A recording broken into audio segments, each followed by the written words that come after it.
Olá, olá, sejam bem-vindos ao BMC Business. Eu sou Carlo Cauti e hoje vamos ter o nosso encontro com os CEOs e gestores das principais empresas listadas no mercado. Mas uma ótima oportunidade para conhecer as iniciativas empreendedoras, os resultados e as prospecções destas companhias. E você é o nosso principal convidado para essa conversa, que hoje será com a Allied. Mas antes, vamos conhecer um pouco mais sobre a companhia. A Allied é uma das principais empresas de eletrônicos de consumo do mercado brasileiro. A companhia vende um em cada 11 smartphones adquiridos no país e tem um portfólio com diversos produtos de marcas como Apple, LG, HP, Samsung, Motorola e Microsoft. A Allied tem 3 canais de vendas: o varejo físico, o digital e distribuição. A empresa oferece ainda serviços complementares, incluindo serviços financeiros e seguros de smartphones. A companhia foi fundada em 2001 e fazia a importação e distribuição de telefones celulares e acessórios de eletrônicos no Brasil. Anos depois, com o investimento de uma empresa americana, expandiu o portfólio de produtos e serviços e passou a distribuir também notebooks, consoles de videogames, televisores e outros. Em outra frente, a Allied abriu as primeiras lojas de varejo da Samsung em shoppings do Rio de Janeiro e São Paulo e se posicionou como seller relevante nos principais marketplaces do país. A companhia tem aproximadamente 1.200 colaboradores, 4 centros de distribuição instalados em regiões estratégicas e foi listada na Bolsa em abril de 2021.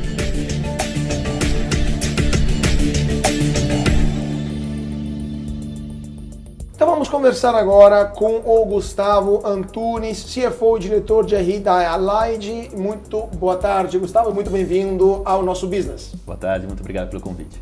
E vamos falar também com Anderson Kawamoto, investidor profissional. Muito bem-vindo. Obrigado, boa tarde, eu que agradeço o convite.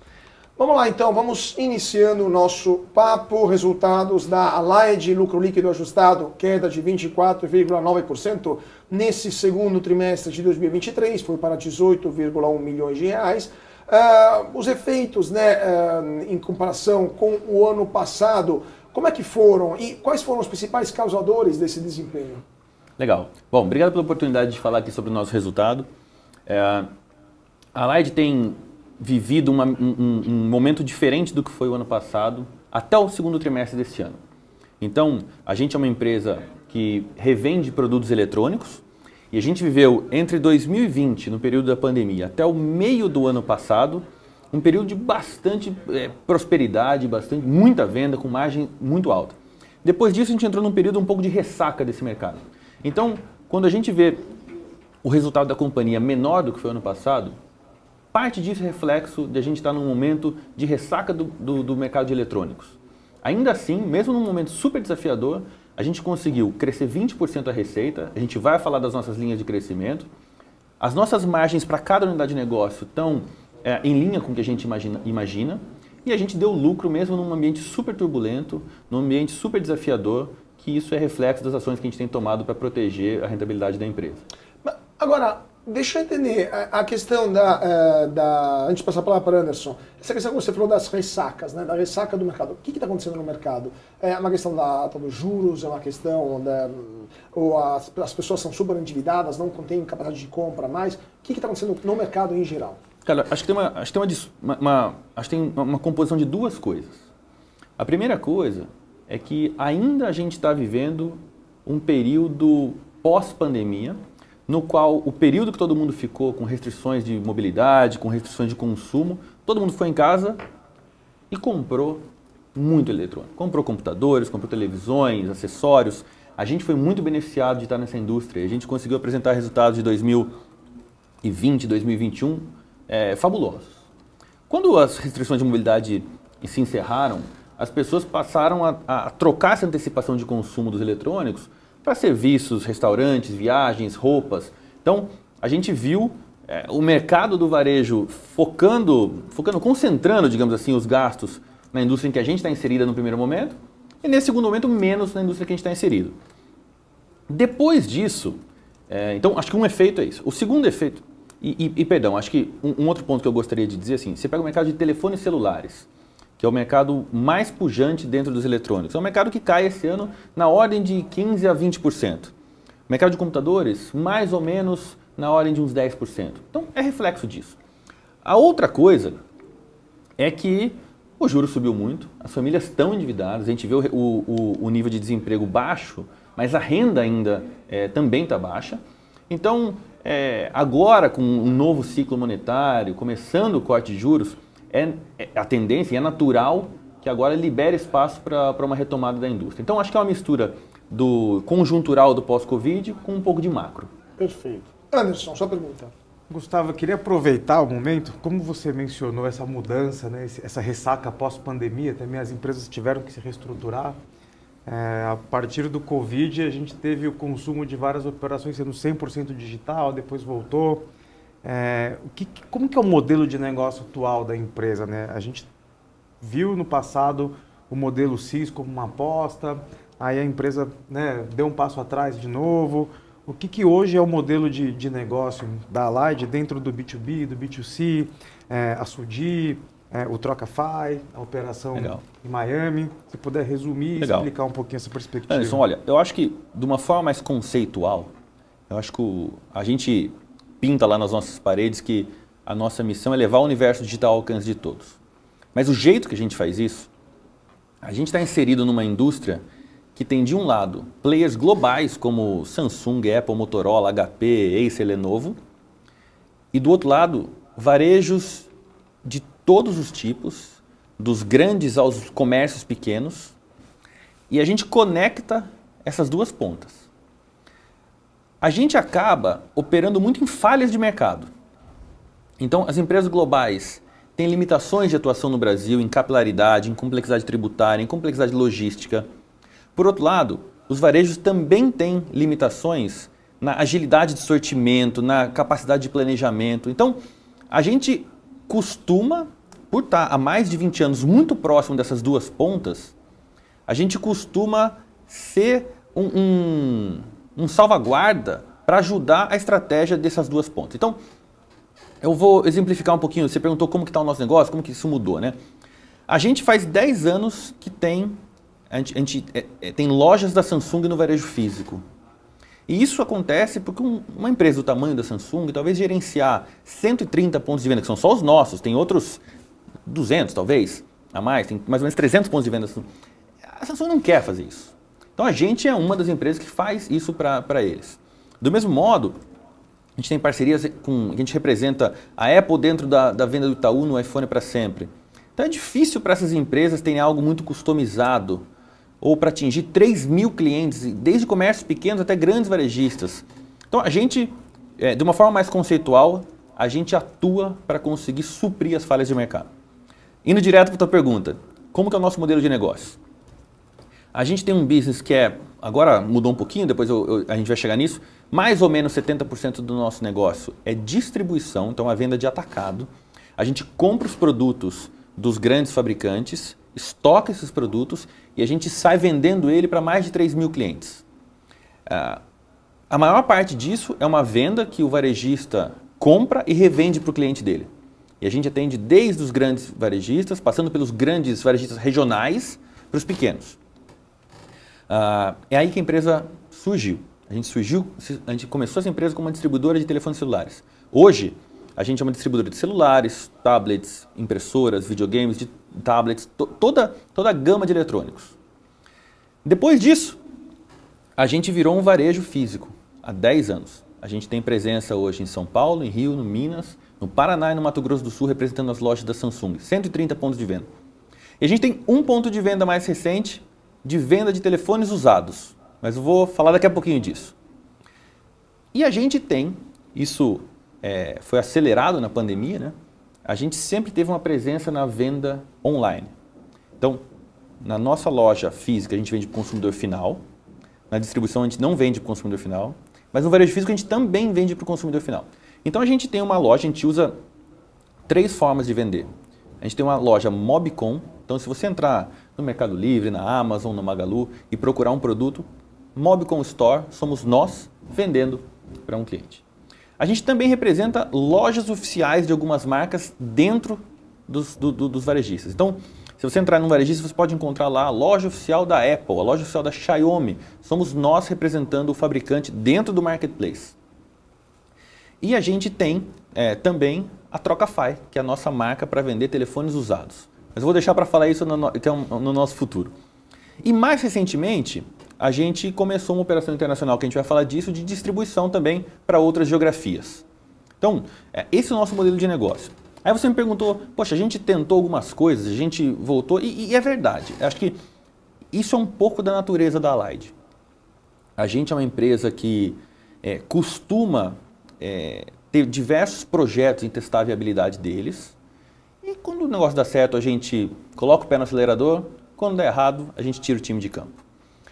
Particularmente no Store in Store, entre mais ou menos 2017 ou 2016, 2020, a gente teve quiosques de varejo físico dentro de varejistas que não queriam operar as nossas categorias. Então a gente terceirizava isso, montava um quiosque, montava nosso time, nosso estoque. E isso foi muito legal durante um tempo. Quando veio a pandemia ficou muito duro, o varejo físico sofreu muito. Então a gente não teve receio também de tirar o time de campo e a gente manteve a nossa operação com a Samsung, que é viável. Por outro lado, a gente também começa coisas muito diferentes. Então a gente fez o iPhone para sempre junto no Itaú, com a Apple. É uma operação de um sucesso bastante grande. A gente, está expandindo isso para novas categorias. A gente montou uma financeira pequenininha que chama Soudi para fomentar vendas no nosso varejo físico. A gente criou uma marca para vender telefones recertificados, que tem sido super legal para a gente. A gente fomenta o B2B. Então a gente vende também para o pessoal aqui da BMC, se eles quiserem. A gente vende para empresas. Então, acho que muito do DNA da Allied é a gente testar alguns caminhos de crescimento. Nem todos vão dar certo. Quando não dá certo, a gente tira o time de campo. Quando dá certo, a gente fomenta e cresce, sofistica. Então é um pouco da nossa dinâmica e hoje é isso que a nossa empresa é. Agora, só para terminar também, comentar esse ponto interessante, quais são os produtos que o brasileiro hoje, vocês estão vendo nesse 2023, está procurando mais e quais são os canais de vendas que estão dando mais certo hoje, após, como você falou, a normalização pós-pandemia? Voltamos ao varejo físico, o varejo online está segurando ainda os mesmos patamares, a mesma porcentagem da pandemia. Quais são os produtos que estão puxando mais e quais canais de venda mais intensos? Olha, o tamanho dos mercados desses produtos são mais ou menos refletidos na nossa venda também. Então, o mercado de smartphones é um mercado da ordem de 50 bilhões de reais ao consumidor final. É o maior mercado dentro dos eletrônicos. Depois disso, mais ou menos na mesma grandeza, é o mercado de televisões e de notebooks, da ordem de 20 a 25 bilhões de reais. Depois disso, já são vários mercados menores, que têm entre 1 e 3 bilhões de reais, que são computadores, impressoras, tablets, games. Então, na venda dos aparelhos, certamente smartphones são os principais, é aí que tem muito interesse dos consumidores. Falando sobre os canais, houve uma mudança importante, e aí eu vou começar pelo telefone, assim, houve uma mudança importante pré-pandemia e pós-pandemia. Pré-pandemia, mais ou menos 25% dos smartphones eram vendidos online. Hoje esse número está mais perto de 40%. E tem ficado estável mais ou menos próximo de 40%. Em televisões e notebooks, o online é um pouco maior, entre 50% a 60%. Curioso que o que está acontecendo esse ano, particularmente no telefone celular, é que o varejo físico está caindo 2% a 3% no primeiro semestre, então mais ou menos em linha com o que foi ano passado, e o varejo digital, embora tenha crescido, está caindo algo próximo a 20% este ano. Então, acho que é uma coisa muito mais específica, mas houve mudanças tributárias para o comércio eletrônico. Acho que um pouco da pressão dessa ressaca tem pressionado as empresas do online também, então tem tido essa mudança pontual neste ano. Perfeito. Anderson. Até aproveitando esse gancho, Gustavo, essa relação da melhoria do varejo físico, a gente também viu o fluxo em ruas, no segundo trimestre ele até foi superior a shoppings, a facilidade da tomada de decisão no ponto de venda. Em distribuição e varejo digital a gente teve um aumento de ticket médio com uma queda de volume, né? E o varejo físico a gente também viu um aumento de ticket médio e um volume similar. Você acha que esse comportamento de consumo também é uma ressaca pós-pandemia? Você acha que o fato da varejista também ter, né, às vezes, uma necessidade de recompor fluxo de caixa com volume maior, desovar um pouquinho de estoque, ajuda a tirar um pouquinho dessa venda no digital? Tem impacto aí de juros também, endividamento do brasileiro. Como que você enxerga essa mudança de comportamento digital para o físico assim, tão forte? O Anderson, olha, eu acho que tem um pouco essa dinâmica mais macro que você falou, mas eu acho que tem, quando a gente olha os números da Allied, eu acho que tem um recorte específico da nossa empresa. E eu vou tangibilizar os 2 pontos aqui. Ó. Tá. Eu acho que, via de regra, num mercado em que a renda disponível está sofrendo com, seja o nível de renda um pouco mais baixo do que era pré-pandemia, seja o nível de endividamento das famílias, acaba que os produtos mais caros que têm acesso às famílias mais abastadas sofrem menos do que os produtos mais baratos, que é das pessoas que estão mais endividadas. Então, acho que isso sem dúvida afeta a gente. Isso é um ponto indiscutível. Acho que, por um outro lado, a gente, e você tocou no varejo físico, o nosso varejo físico é um canal de um fabricante, que é a Samsung, no qual tem uma proposta de valor que é mais focada para a classe A e B. Então, é uma proposta um pouco mais resiliente. A gente tem um número de vendas, a gente tem um número de lojas, de pontos de venda menor do que o ano passado. E o que a gente tem visto, para comparar banana com banana, é qual é a venda média mensal por ponto de venda. Para comparar a média das vendas. E a gente vê que no primeiro semestre desse ano, a gente está mais ou menos uns 50% maior do que a gente teve em outros períodos, nos anos anteriores. Que eu acho que é uma mistura da resiliência de quem consegue comprar esses telefones, que não são baratos. O ticket médio nessas vendas é algo como 3 vezes superior à média do ticket médio do Brasil. Então é um canal resiliente. Assim como outros canais que a gente tem que vende, sei lá, o iPhone para sempre também é um canal resiliente. Então eu acho que tem um pouco essa dinâmica nossa, do ticket aumentar. Mas eu acho que tem um pouco isso que você falou do macro sentir e naturalmente o volume reduzir no que é mais massivo. Mas tem um ponto que a gente está inserido num mercado desafiador e a gente tem que agir sobre isso também. Então, o que nós fizemos na Allied, assim, o que a gente gasta muita energia lá é também gerir o capital de giro.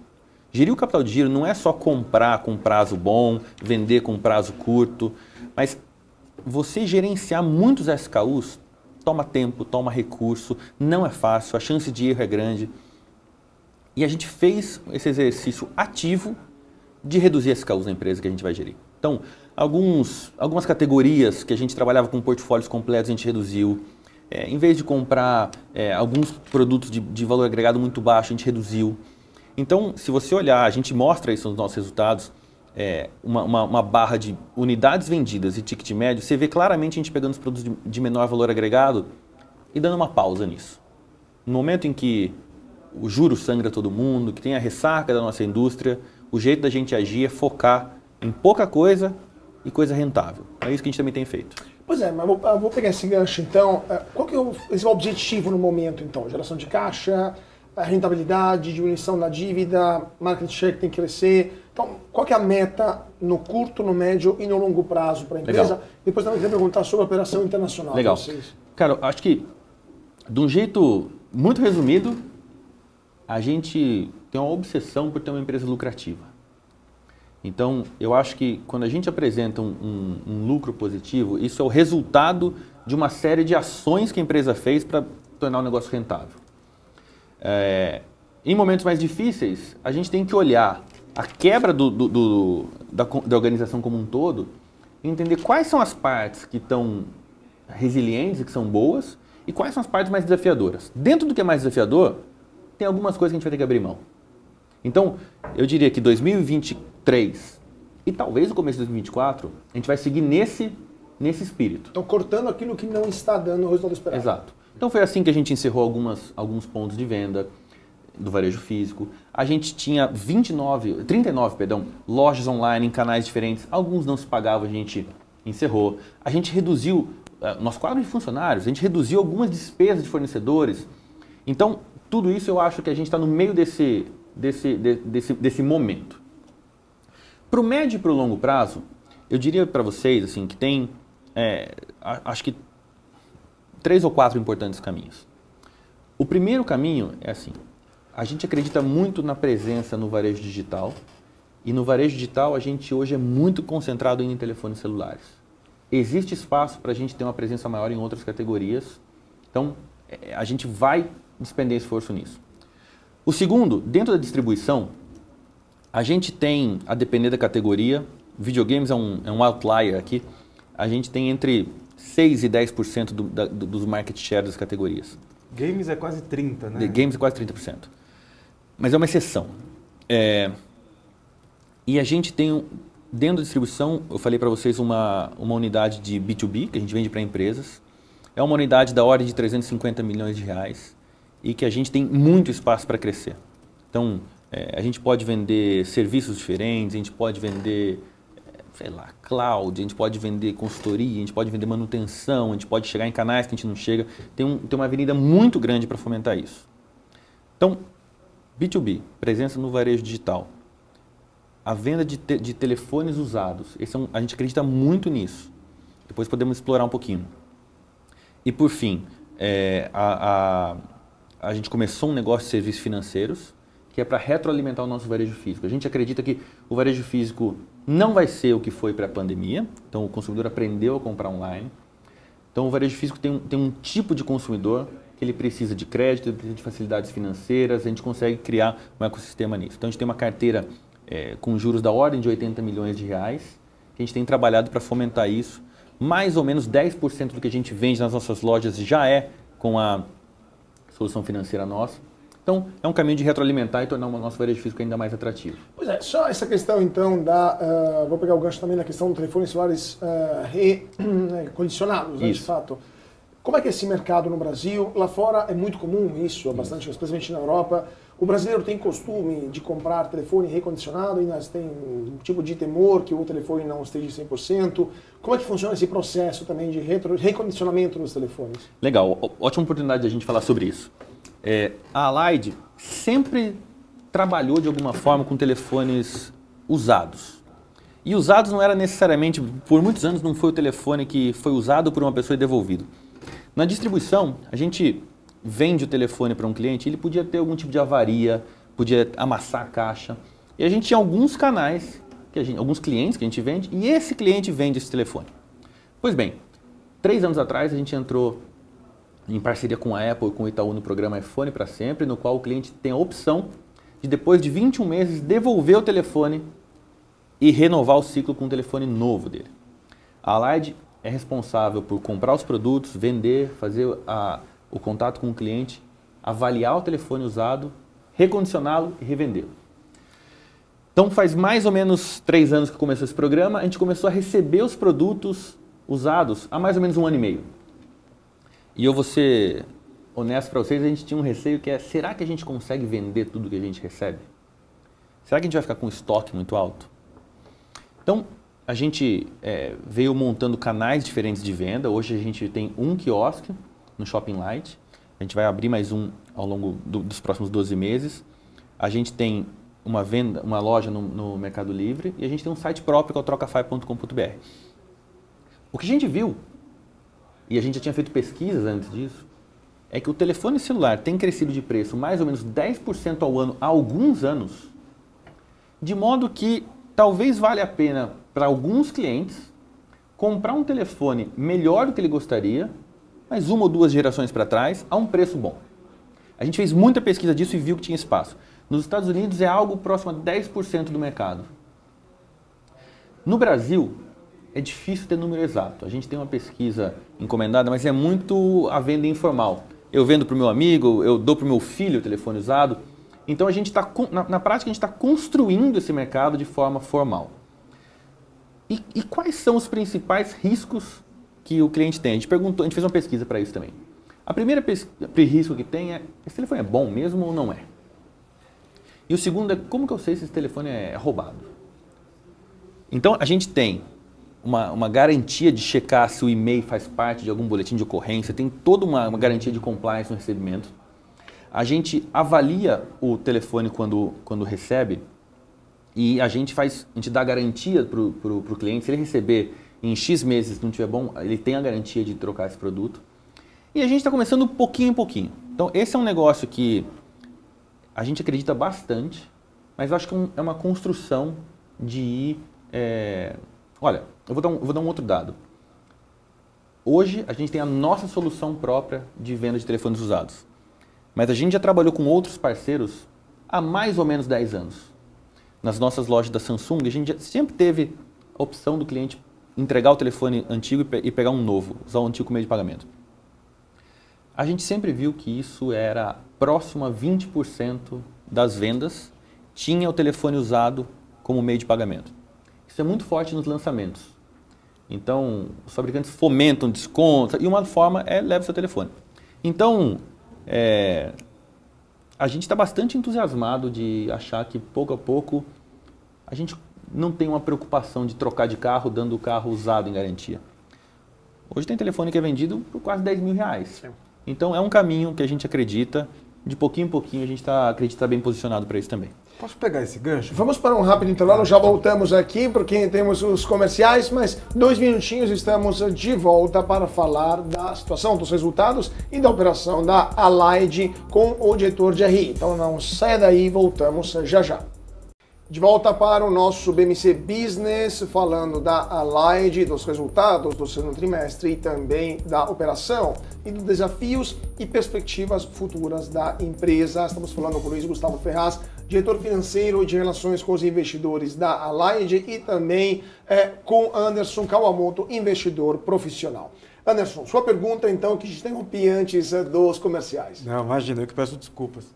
Gustavo, até aproveitando esse gancho, esses programas como iPhone para sempre, essa mudança de perspectiva da empresa de poder fornecer também, pelo que entendi, franqueados de operações de telefonia, uma plataforma de serviços, estruturar isso adiante via cloud, etc.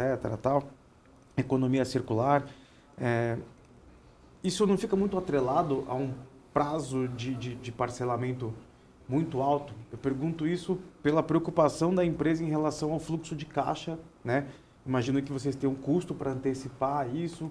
Como que a gestão de frentes de negócios assim crescendo pode afetar a geração de caixa da companhia? O que pode comer financeiramente? E falar um pouquinho da estrutura de capital da empresa, perspectiva para frente. Legal.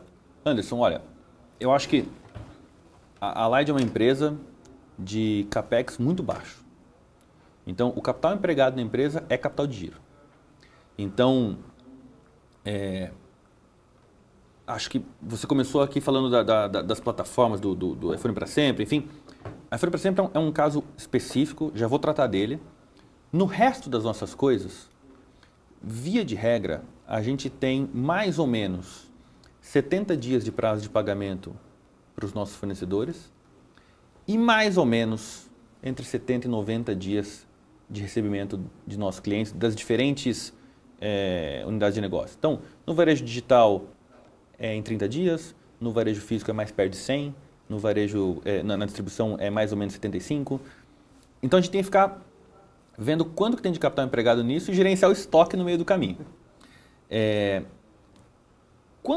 Nessa dinâmica, o jeito que a gente trata o capital de giro, assim, num período em que o mercado está aquecido, usualmente o que acontece é o fabricante faz a produção dele e a demanda é maior do que a produção. Nesse caso, a gente, no meio do caminho, consegue direcionar os produtos para aqueles clientes que têm ou a melhor margem, ou uma combinação de margem e prazo de pagamento legal. Então é aqui que a gente atua. Na pandemia foi muito esse o nosso poder de barganha. Quando é o contrário, que é o momento que a gente está agora, tem mais produto, grosso modo, tá? Sim, mais produto do que demanda. Então, a gente tem que virar para o fabricante e ajudá-lo com algumas contrapartidas. E é o que a gente tem feito esse ano. Então, a gente tem alongado o nosso prazo de pagamento. Então, vem um fornecedor que precisa desovar os produtos dele, a gente consegue segurar esse produto por alguns dias até endereçar para quem vai ser vendido. E a gente gasta bastante tempo fazendo essa programação. Mas em troca, eu preciso que ele me dê um pouco de prazo para eu respirar e começar a fazer os deals. Quando isso não acontece bem, é que a gente precisa fazer um alongamento do prazo de fornecedor usando algum banco, que a gente precisa antecipar o nosso recebível e ter uma despesa financeira. Então, nesse primeiro semestre, a gente conseguiu fazer muito bem, a gente fez muito pouco dessas operações. O iPhone para sempre é um bicho diferente. E aí, eu acho que... Eu vou falar de um negócio muito específico, perdão, de uma forma mais conceitual. Quando você tem esses projetos que não são necessariamente só focados na venda e no giro do produto, então, poxa, você tem um parceiro que quer fazer fidelização da base dele, que quer oferecer, como é que fala? Você quer oferecer uma facilidade para o cliente, ter um lugar onde ele encontra tudo, uma operação super diferenciada. Nesse caso, aí você tem condições diferentes. Então, eu falei para sempre mas no B2B, para a empresa, você tem casos de leasing mais alongados. O que a gente costuma fazer nesses casos? Precificar isso.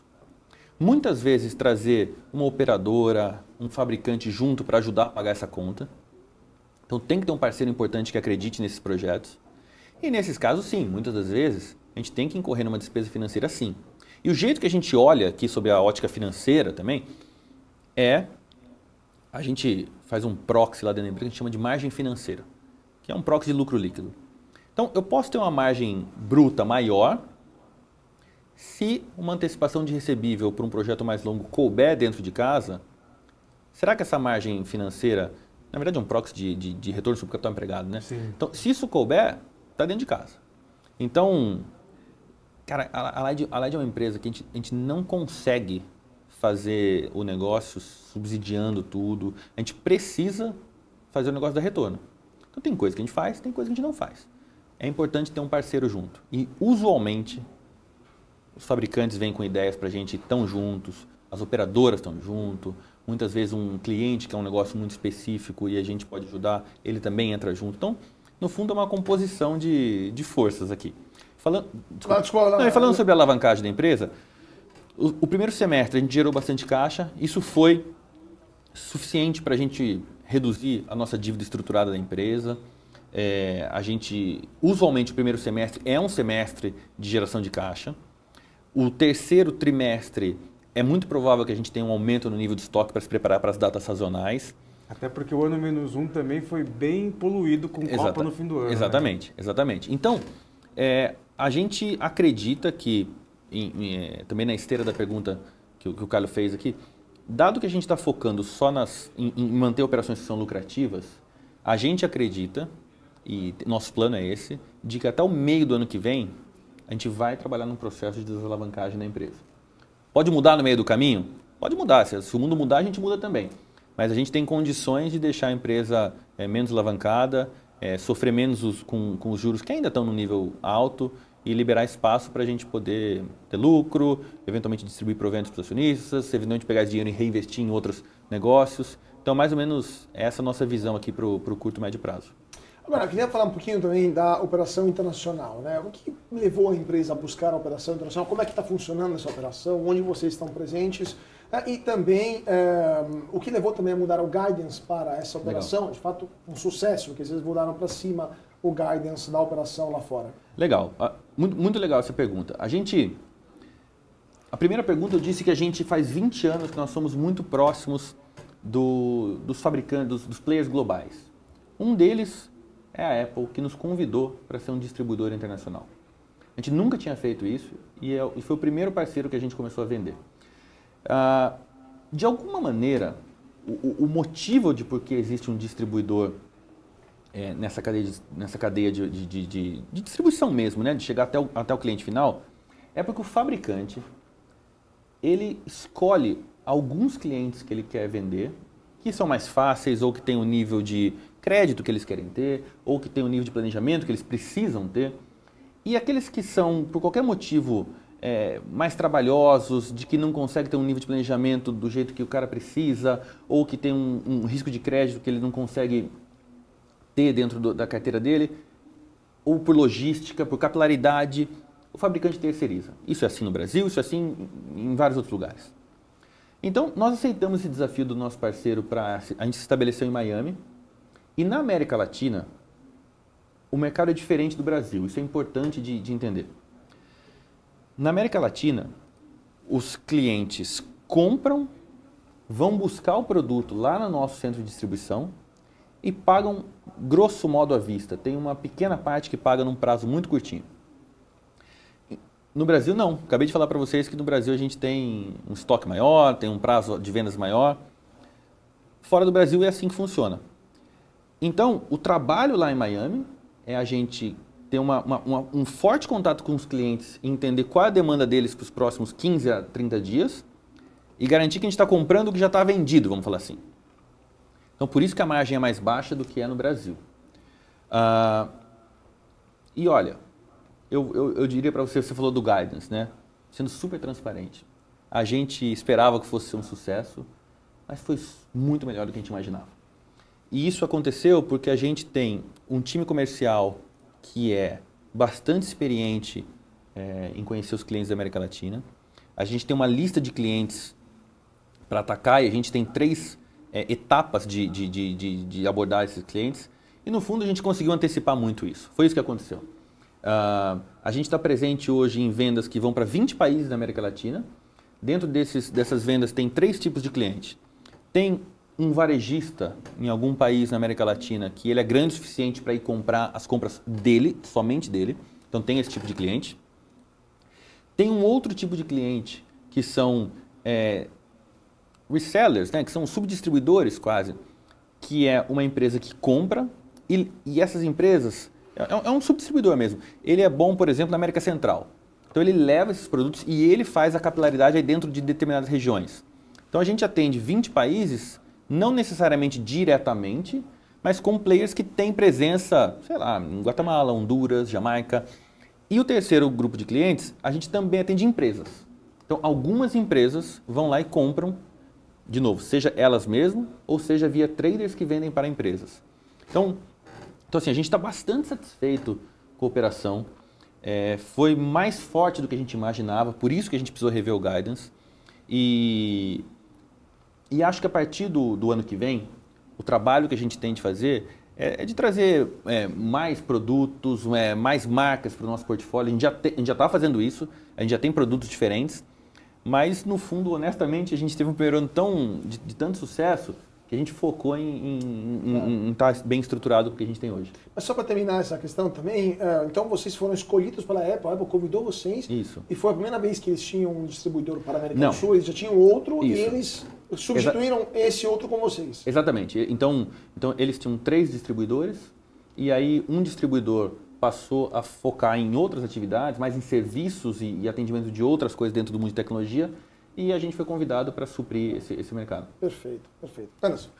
E é interessante, né, que só nesse trimestre fez praticamente o guidance inteiro que vocês tinham dado. Né? Pois é.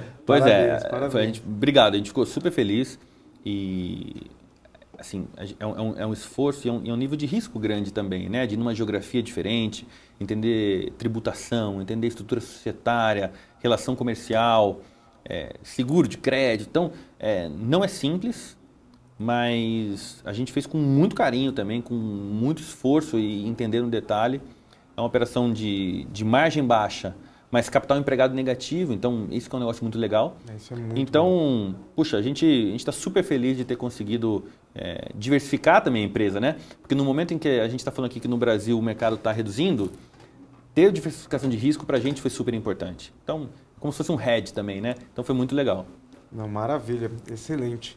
E a gente tem agora essa perspectiva, e em relação à sazonalidade do consumo, até pelo clima, etc., isso tem algum impacto em relação a tendências que podem começar lá e vir para cá depois? Isso ajuda de alguma maneira na inteligência comercial para trabalhar produtos aqui? Ah, legal. Boa pergunta essa. Tem um pouco sim. o que a gente costuma ver é assim, não é toda hora, mas existem casos em que os lançamentos dos produtos vão primeiro para algumas regiões e depois para o Brasil. Existe o contrário também. Existe o Brasil ser pioneiro. Então já teve lançamentos de produtos que, sei lá, da Samsung, que o Brasil estava junto com a grade mundial, teve outros de outros. Então, quando a gente tem a oportunidade de o Brasil não ser o primeiro, por exemplo, a gente está fora do Brasil, é um proxy do que a gente pode se programar. Perfeito. Então isso é um negócio legal, é uma inteligência de negócios também. Também acho que tem uma inteligência de... No fundo, é uma inteligência quase de capital humano, assim, que é... Por que um negócio dá certo com um contas a receber curtinho e uma margem pequena? Será que não tem espaço para trabalhar desse jeito no Brasil também? Porque, no fundo, o mercado se estabeleceu de usos e costumes, é assim que funciona. Então, também tem um caminho de... Será que a gente não pode fazer uma programação mais curtinha com o cliente e talvez ele vai conseguir um preço bom, mas a gente também consegue uma margem boa, com um prazo curto. Então tem um pouco essa sinergia de ver modelos diferentes de negócio que a gente pode aplicar. Então a gente está começando a fazer isso. A gente já fez alguns testezinhos e tal, mas isso traz um enriquecimento para o nosso modelo de negócio muito legal. E impacta diretamente na geração de caixa, né? Super, é. Excelente. Até pensando nisso, nessa reestruturação que a companhia teve, a gente teve uma mudança dentro do conselho, a reestruturação de governança da companhia.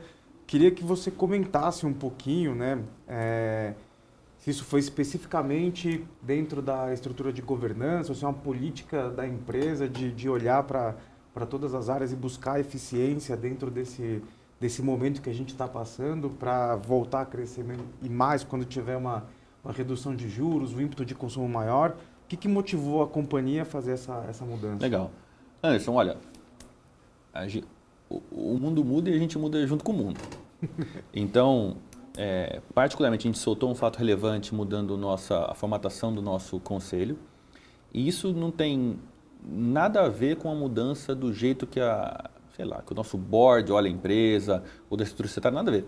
No fundo, a gente está num ano mais difícil do que era. A gente já mostrou alguns impactos disso, encerrando alguns pontos de venda, simplificando a companhia. Então, como parte de simplificação da nossa companhia, a gente reduziu fornecedores, a gente reduziu times. Então, era natural que também a forma como é a governança fosse reduzida. Então, a gente simplificou. Na prática, não muda na essência nada, mas é uma readequação para o tamanho que a companhia está versus o que era 2 anos atrás. Então, se o mundo mudar de novo, a gente repensa novamente. Perfeito. E agora, perguntando sobre a questão da Americanas. As Americanas tinha uma grande dívida com vocês, né? Vocês eram credores das lojas Americanas. Como que isso foi resolvido? Vocês tiveram que ativar o seguro, né? Porque a Americanas deu calote em todo mundo, pediu recuperação judicial. Quanto que era esse montante? Como que vocês resolveram? E o que vocês acham que o mercado aprendeu com a história da Americanas? Legal. Ótima oportunidade de falar sobre esse assunto. A nossa relação com o Grupo Americanas, ela é em 2 canais. Majoritariamente, nós como um distribuidor vendendo para Americanas. Então, sempre foi um cliente muito importante para a gente. E a gente tem as lojas plugadas dentro da B2W. Então, você usa isso como marketplace? Exatamente. Dentro da nossa distribuição, um dos valores que a gente traz para a cadeia é de fornecer crédito incremental ao que o fabricante oferece para os clientes. E a gente faz isso tendo um nível de proteção. Então a gente tem seguros de crédito, mais de uma apólice, que protegem a companhia em casos como esse. E foi exatamente o que aconteceu. Então a gente tem mais ou menos, agora está mais próximo de 65% da nosso contas a receber da distribuição segurado. Então, se acontecer alguma coisa, a gente usualmente é próximo a 10% de quanto a gente perde, 90% está dentro de uma apólice de seguro que a gente tem que cumprir uma série de regras. Quando aconteceu a recuperação judicial da Americanas, a nossa exposição lá era na ordem de 90 milhões de reais arredondando. A gente reconheceu 9 milhões de reais como prejuízo no 4º trimestre do ano passado. E a gente acionou os mecanismos de reembolso da seguradora. A gente recuperou todo o valor e agora a gente tem... Bom, é importante tanto para a gente como para a seguradora que a Americanas consiga sobreviver. Então mudou um pouco a relação, agora eles têm um prazo de pagamento muito mais curto, mas quando a gente tinha disposição, o seguro de crédito foi um mecanismo de tremendo valor. A gente tem seguro de crédito há 12 anos. Então... Quantas vezes foi ativado em 12 anos? Não, várias vezes. Várias vezes. Então, o americano não é o único caso. Mas foi o maior. Foi, assim, com certeza. Mas foi o maior. Então, existem casos menores, e isso não só com recuperação judicial, mas alguns atrasos que, de repente, a gente quer sair do risco, a gente aciona o seguro, é a seguradora que vai fazer a cobrança. Então, é uma prática do dia a dia. Claro. Assim. Agora, você falou que Americanas, o interesse é mantê-la em vida, mas continuar existindo. Você acha que o mercado tem o mesmo entendimento de manter essa empresa existindo ou, considerando o tamanho do rombo e a fraude, porque de fato não foi má fé, né? Não foi apenas um problema, vamos dizer assim, conjuntural, o mercado está em situação negativa, um choque externo, foi má fé, foi querendo fazer aquilo ali. Você acha que o mercado tem o mesmo entendimento? Cara, olha, eu tenho uma visão dentro dos fornecedores da indústria e que tem eles como cliente, né? Eu acredito que sim. Eu acredito que ter um varejo com uma capilaridade como eles têm, ter mais um player que possa ser um canal de vendas para que não fique uma indústria tão concentrada. Então, eu acredito que sim. O que vai acontecer, também não sei dizer, não estou lá dentro, não sei dizer.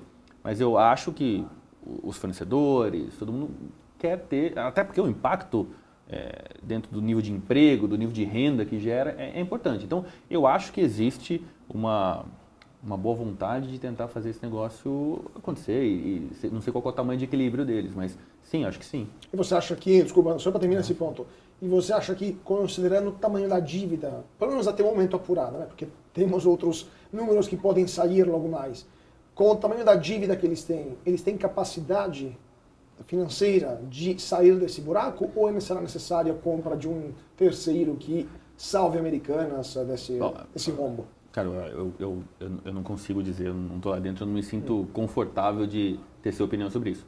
Eu acho que, eu conheci o pessoal que assumiu lá, acho que são muito competentes e estão à altura do desafio que tem.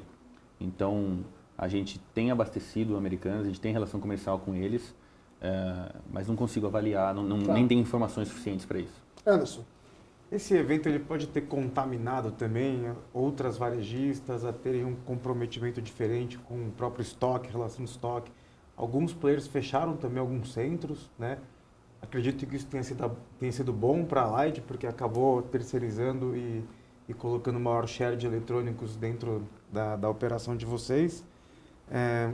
No momento em que isso voltar a ter CAPEX de expansão nessas operações, tem alguns players também como o C&A, que tinha um share muito importante de venda de eletrônicos, né, que ainda não retomou. Como que vocês se programam para abastecer, né, esse tipo de retomada futura, para os varejistas não perder compra?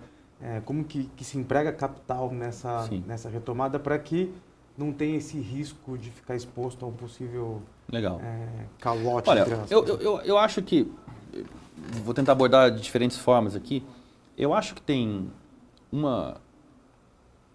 eu acho que todo mundo que está nessa indústria, e não só no varejo, teve um primeiro trimestre com um pouquinho de dor de cabeça, assim, com tudo que é de crédito, especialmente de curto prazo. Então,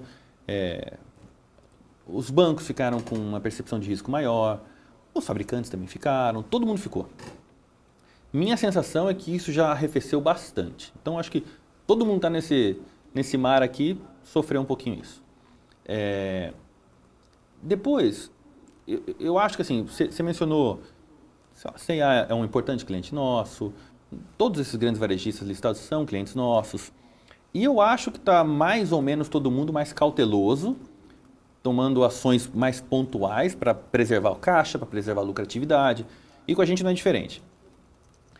Eu acho que a Light tem pelo menos 2 pontos, duas atuações táticas que a gente traz valor para os clientes e a gente pode ajudá-los.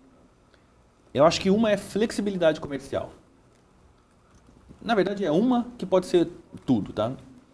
Então, a gente é um fornecedor para esses clientes que a gente consegue receber pedidos sem muita antecipação. Se a gente estiver disponível, a gente entrega rapidamente. Não precisa de uma programação para fabricar o pedido. A gente consegue ter alguma flexibilidade de crédito, respeitando as nossas políticas de risco. A gente consegue ter flexibilidade de prazo, a gente consegue ter flexibilidade de logística. Posso entregar loja a loja, posso segurar um pouquinho o produto para ele fazer o pedido daqui a 15 dias, depois a gente entrega.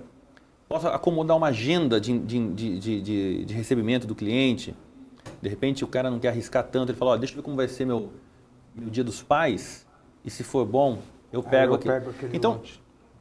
Eu acho que o nosso papel nesse momento é justamente de ter flexibilidade comercial e entender quais são as dores dos clientes, na distribuição particularmente, né? Então eu acho que assim, enquanto tá todo mundo meio na retranca, assim, jogando mais de coisas pontuais, a gente pode oferecer isso como